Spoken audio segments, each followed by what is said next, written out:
Hi, everyone. Welcome to the Tuesday edition of Source 16 News. Thanks for joining us. I'm Eddie Owen. 4 Currahee heroes were recognized by Fort Campbell officials this afternoon for their valorous deeds while in action.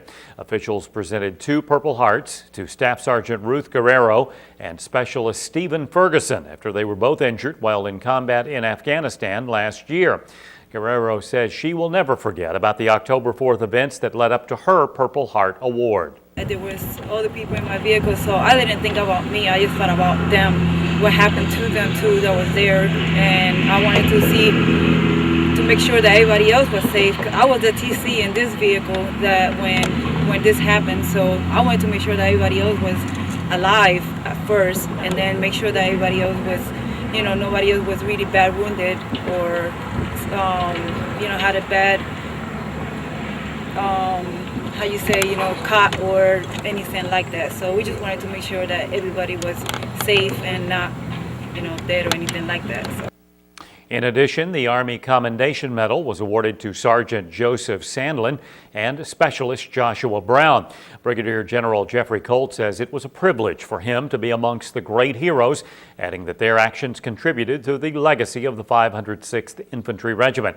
Officials say if you need a living testament to what it means to be a hero, look no further than these 4 brave Currahees who fought courageously for their country. The award ceremony was held at the Currahee headquarters. Tornado warning sirens sounded throughout western Kentucky and the state as part of a statewide test message earlier today. The National Weather Service partnered with Kentucky Emergency Management, the Kentucky Weather Preparedness Committee, and the Kentucky Broadcasters Association to issue a tornado warning test message. The broadcast message emphasized this was only a test of the alert system, and schools across Kentucky used this time to conduct their annual statewide tornado drill. Now, during the test message alert, state transportation employees in Madisonville, seen here, and all Kentuckians, businesses, hospitals, nursing homes, and government agencies practiced their tornado safety drill and their emergency plan. Governor Steve Beshear recently signed a proclamation designating March as Severe Weather Awareness Month in the state. Now, for more information, safety tips, helpful links, and resources, visit kym.ky.gov/weather. Christian County Fiscal Court unanimously approved a grant worth over $100,000 to go toward the purchase of 13 new tornado sirens. Magistrates unanimously approved to cover any cost that were more than the grant. Emergency Director Randy Graham explains the importance of the $190,000 Christian County Early Warning Siren Project. Involved in that right now we've got 7 tornado sirens for our entire county, and we're the second largest county in the state geographically, so it's important to get as much warning out to our residents as we could, and this grant is going to increase from the 7 that we have in place now to 20, and then Housing Authority of Hopkinsville has recently purchased 2, so that's going to give us 22 for our entire county, which greatly enhances the amount of people that we can warn. Meanwhile, Fiscal Court approved a disproportionate minority contact project grant worth a little over $13,000 to act as a fiscal agent to study local law enforcement contact with juvenile minorities and to examine how Christian County compared to other counties.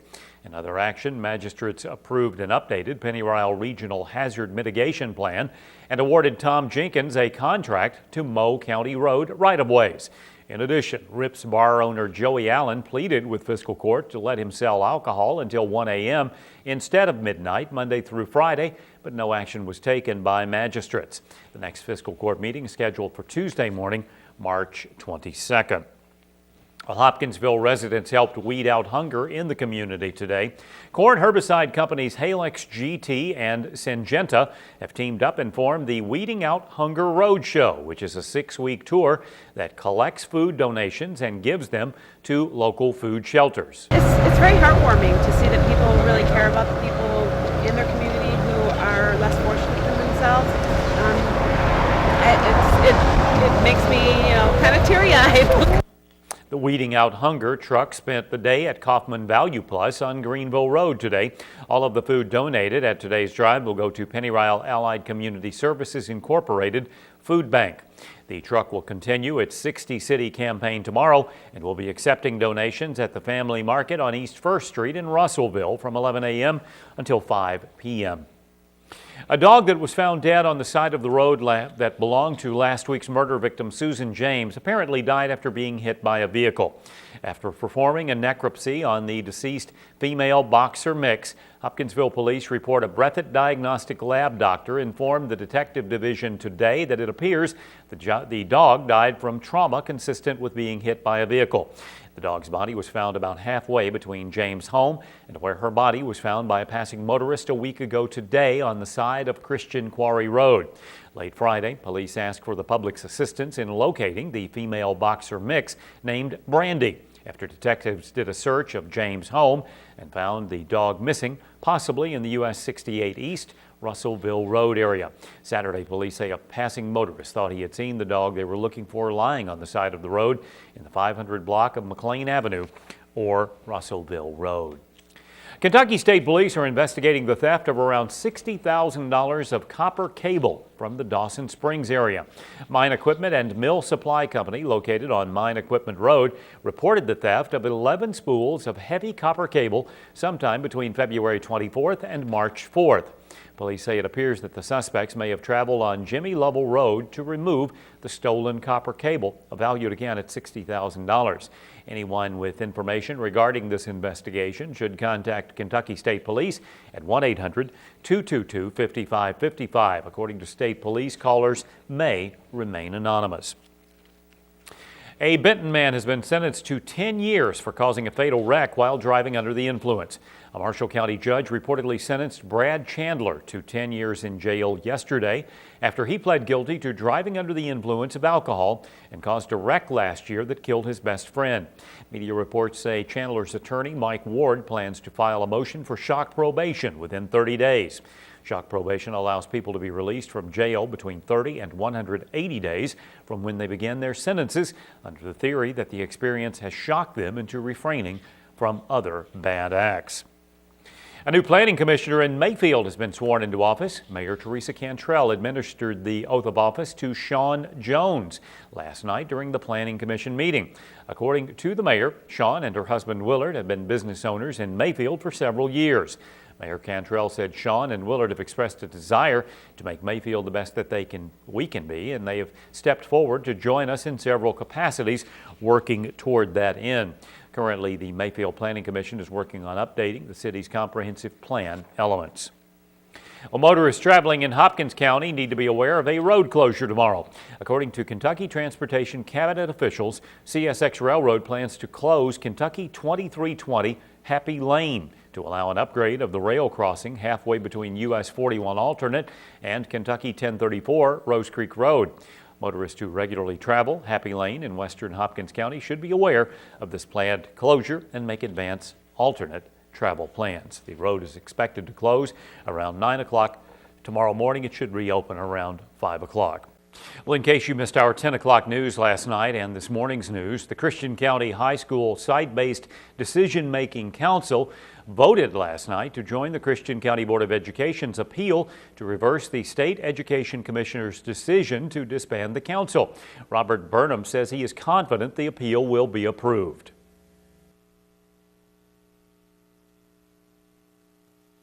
You know, this is, again, a democratic society. If there wasn't no chance, we wouldn't have the appeal process in place. So I believe we have a shot. And hopefully the commissioner will see what we're saying and agree to allow the site-based council to continue. The Board of Education's attorney, Jack Lackey Jr., says after the appeal is submitted sometime next week, the state board has 30 days to decide. In addition, Lackey says if the site-based council's views are different from the Board of Education, ultimately his client is the Board of Education.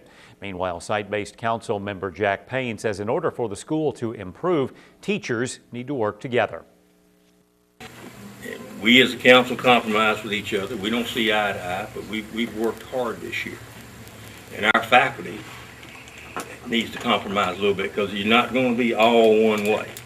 If it is, then you're going to have the other 50% mad at you. It's compromising. If you want to do anything, just like the board, they have to compromise with the superintendent. board has compromised with our clients. And we all have got to get together and do a good job here.